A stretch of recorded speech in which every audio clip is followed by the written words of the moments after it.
Hello, welcome back or welcome to my channel. My name is Taylor and today we'll be doing my February reading wrap up. But before we hop in video, remember to like, comment, and subscribe if you love all things books.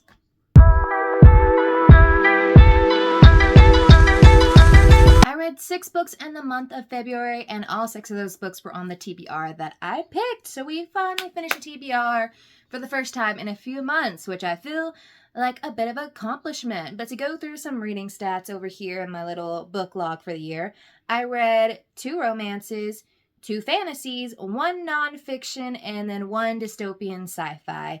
2 of those were YA, 4 were adult, and 3 had spice, 3 didn't, and 2 of them were queer. So we've got a few things here. Granted, I feel like everything I pick up I find queer themes in anyways, but I'm starting to get a little more stingy with a book that I will call queer, but you'll get into that when we go over it. Finally, February I feel like flew by fast, whereas January said, we're going to take our sweet damn time. And now that we're in March and everything else that's gone down, but it is my birthday month, so we're hoping for higher hopes here. Oh look, the sun has finally come out. Oh well.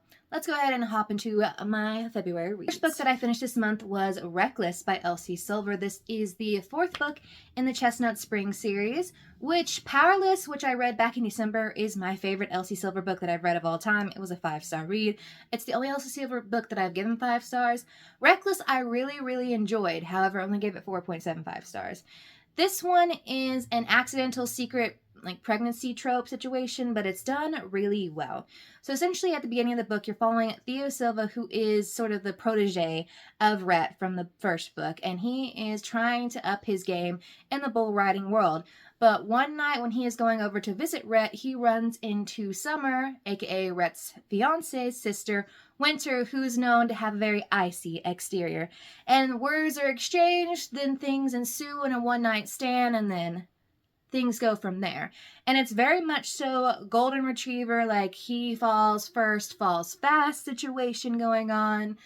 Like, I really enjoyed it. This man was so well. The structure of this book was not what I expected, because I didn't expect I thoroughly thought we were going to skip over the whole one-night stand situation and go to the secret baby pregnancy situation, but we didn't. We kind of get that, and then we get the whole them developing the relationship, trying to navigate themselves as parents and co-parenting and so on and so forth. And we do get a conclusion to one of the storylines that opened in book 1, and I'm very excited to see what Hopeless brings us. I just frankly didn't get 5-star feelings. I thought it was great. I fully prepared that I would never know what happened the night of that one-night stand until she finally gave it to us. I'm like, well, fine. Locked in, ready to go. I think these 2 are probably one of the most solid couples I've read out of the Elsie Silver universe, and I love a bit of a redemption arc that Winter got, because I feel like she's been painted in a bad light for a lot of the books. Not saying she didn't do some questionable things, but I feel like this really gives her some redemption, and I can't wait to finish out the series. Then we have Only for the Weak by Natasha Bishop. So this book I read on Kindle, and then I immediately bought it in physical because it is absolutely a 5-star read. This book was recommended to me by Kimmy Books. Love her recommendations. It's been sitting on my Kindle for a hot second. Then I saw that it recently got traditionally published, and I'm like, well, let's go ahead and pick it up. It was February, the time for romance. So in this book, you are following Janelle, whose sister is getting married to her ex-boyfriend. And while Janelle couldn't care less because she has no feelings really for her ex, she's like, we were better as friends, no sparks there. Everyone around her seems to think that she does. So when they are out there, they arrive a week before the wedding at their destination, and while she is there, she starts hooking up with the best man, Rome, who's been attracted to her for a very long time. And they sort of put up this deal where, we'll only be together for a week, and you can kind of see how that happens. This is divided into 2 parts, and I love the way this one's structured because it's not that normal 3rd act breakup situation. And also, I love how the resolution to her and her family problems wasn't as cut and dry as I feel like a lot of people are. It's really like, oh, we're funny and happy and living together now. We forgive all the old wound situation. Loved it. This is one of the steamiest books I've ever read. Maybe not in terms of the kinkiness of it, but I definitely would give it at least a 4 chili spice because Rome and Janelle, they were hot. They were hot together. I can't wait to see what we get from the rest of the series, because I feel like this has been out for a while and I've yet to see any other books from the series. So, Natasha, if you're thinking about it anytime soon, I will very much so love another book. But don't rush the process, because this one, immaculate. The second book in the Forged and Fracture saga by Brittany Ann Williams, Saint-Seducing Gold. So this is the follow-up to That Selfsame Meadow, which was a 5-star read of last year. So I can't tell you too much of this, other than to say that it does follow the events that end out That Selfsame Meadow. You basically pick up exactly where you leave off in that one. So essentially in That Selfsame Meadow, you're following Joan Sands, who has been blessed by the Orisha to have the power to bend and make metal at will. And the Fae, who recently broke the Accords, who are now sort of running amok in England, the 1500, 1600 England, the time of Shakespeare, are essentially deathly wounded by anything made of iron, which Joan can conjure basically at will. So she is essentially the one responsible for trying to fix the mess that the Fae have created, while also dealing with a lot of other life problems, such as being a 16-year-old woman in the 16th century, and also having dueling love interests that she may or may not both get none, get one. That's up to you to figure out. This book is very queer. She is a bisexual lead. However, the romance is kind of crumbs sprinkled out. While it is a subplot that we do get development in, especially in this book, it is not necessarily the overarching plot, because we are focusing a lot on Joan and her place in this world and her learning how to come to terms with her powers. I give this one 4.75 stars. I think this suffered a little bit from middle book syndrome, just because I feel like a lot of the action and resolution and furthering of the plot that we did have, or at least a lot of what I enjoyed from the first book, happened much so at the end, whereas that first half to 2/3 of the book was a lot of just like middling through daily life situations, which isn't necessarily bad, because we want to build up everything that's going on. But it really picked up for me at the end. But I still recommend this series, and I can't wait for the final book to come out. I think it's coming out in a green cover. All of these covers are absolutely beautiful, but the combination of blue and gold, love. Then we have Spark of the Everflame by Penn Cole. So Belle Therese, who I started following this year, has been singing the praises of this book in this series. She did say that book 2 was her favorite, and I feel like that's a very common sentiment among a lot of people who have read this series. So I'm interested to see what that is.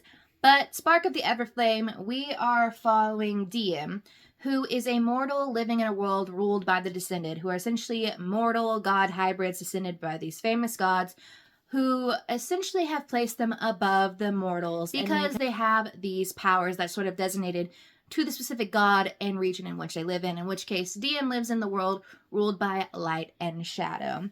Her mother was the palace healer, but after an untimely disappearance of her mother, Diem decides to step up and take her place at the palace, in which she runs into Prince Luther, essentially the suspected next heir to the throne, and things start to clash between the two. You know, romantic and heated tensions, essentially.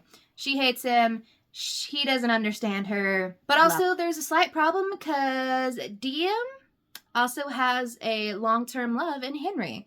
So there's a lot of clashing between Descended and mortal, Diem and her destiny, and all that sort of situation going on. I give this book 4.25 stars. It was a good fantasy read. Like, the fantasy, solid aspects to this. I think if you're going to deem something a romantasy, I need like 50-50 on romance and fantasy. And this was really much more heavy on the fantasy aspect. I kind of kept looking out for these moments between her and Prince Luther, who I presume will be who she ends up with. And the moments we did get were good, were hot. Enemies to lovers, dislike to lovers, spicy. There is some spice in this, but it's very, very minimal. But yeah, tension was good. I just didn't get a lot of it. And I kind of felt like this entire book, Diem is so in the dark when it comes to everything regarding her life. So you're in the dark regarding everything in her life. So it's just like, kind of, once you finish the book, you're like, I need more. I need understanding, which hopefully book 2 will resolve for me. But as of right now, it stands at 4.25. Then we have a nonfiction read for the month. That is Great LGBTQ Plus Speeches by T. Uglo. If you are reading any books for the trans rights readathon in March, this one is written by a trans author. So that could be something to add to your list. I do not rate nonfiction for the most part, so I won't be giving this a rating. But essentially what this book is, it's a collection of excerpts from famous speeches from prominent queer people and prominent queer allies throughout history, starting in the 1800s all the way up to, I think it ends at around 2019 is when the last speech goes through. So essentially you have biographies on these famous people, as well as the main excerpts from there, as well as some very good quotes. There is a lot of like artwork, some quotes, stuff like that. Here's some of the people pictured in there. So I think this is a very good read. It's a very quick read. It's under 200 pages. You can kind of like just keep this if you're looking for something to add to your nonfiction list, your queer list. This one is just something good where you could easily pick up, like read an excerpt a day and just kind of like take in the information as it stands. But yeah, you have pretty much people from Harvey Milk, Sylvia Rivera, Barack Obama. Then I finally started Shatter Me by Tahereh Mafi. Listen, I am late to the game. I know this book came out when I was in middle school. And on that topic, if I had started reading it in middle school, probably would have ate this up. However, me as an adult does acknowledge that some of the writing is simplistic and designed towards the younger audience. So if you are in that like early teenage, middle teenage range, probably eat this up. Probably going to be a 5-star read for you. However, I only gave it 4.5 stars. So to me, this is a solid YA dystopian sci-fi. I get it. I was intrigued. I was hooked the whole way. In this book, you're following Juliet, who lives in a world ruled by the reestablishment, which is a very much so dystopian militant government trying to essentially establish a new world order. And she has been locked away for a year because her touch is deadly. Anyone she touches is likely to die from it. And one day she is recruited by the reestablishment to essentially be their torture project. And while she's there, she starts discovering things about herself, the people around her, and sort of trying to come into her own power. This entire book I was reading, because Book Talk sings the praises of Aaron Warner, and I'm reading this book, I'm like, I don't know why. We're getting a lot of Adam. He seems relatively nice, although I'm sure things will change there. But I kept thinking this entire book, I need Aaron's point of view, because this man keeps doing and saying things that I'm like, you are obsessed, but you are also a little bit deranged. Which I did read the Destroy Me novella, which I will talk about in my March wrap-up. But I thought it was good. I was definitely like enjoying the writing style and how it sort of reflected the way Juliet was thinking and going through things. And yeah, we'll see how we go forth with this series. But I'm excited. I'm actually really interested to see what Unravel Me gives me, but I don't know. I'll probably end up reading like one book a month. I don't know. I will say, I think Aaron Warner's going to give like a Zuko story arc, where Zuko season 1 was like, ugh. Zuko season 2 was like, okay, maybe. And then Zuko season 3 is like, do I ship him with everybody or just me? So we'll see. And those were all the books I read in the month of February. I have some exciting reads coming in the month of March, especially since we have a lot of new releases that I will be reading. So keep an eye out for those. What did you